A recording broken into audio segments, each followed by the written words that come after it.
Mclellan is looking a bit the worse for wear.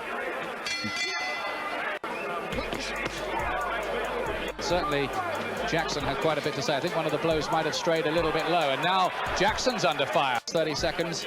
Mclellan just seems...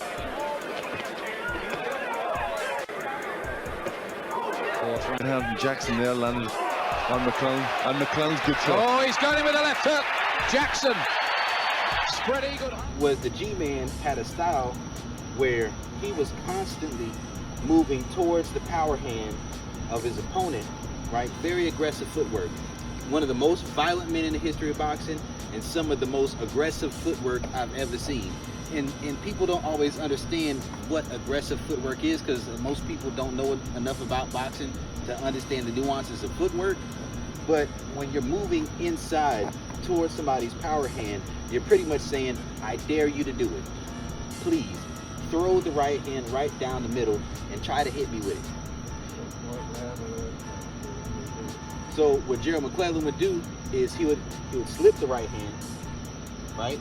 Then come with the liver punch, getting great knockouts, right? Because you can torque your body in, liver punch.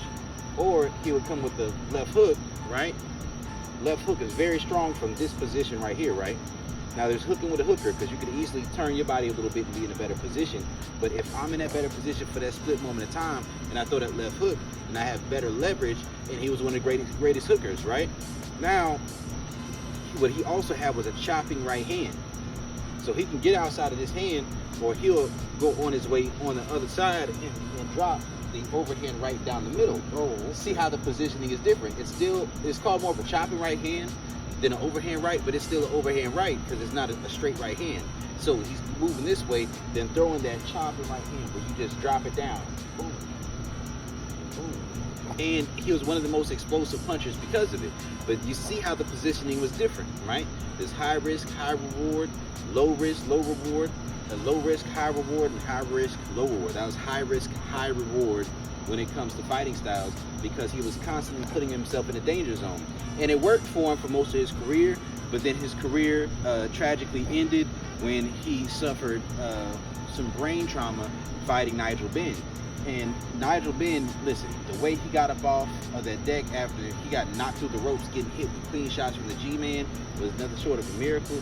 And it wasn't so miraculous what happened to G-Man that night, because he's never been the same since then.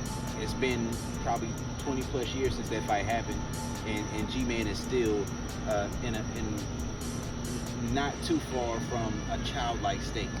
You know what I mean? A childlike state of mind.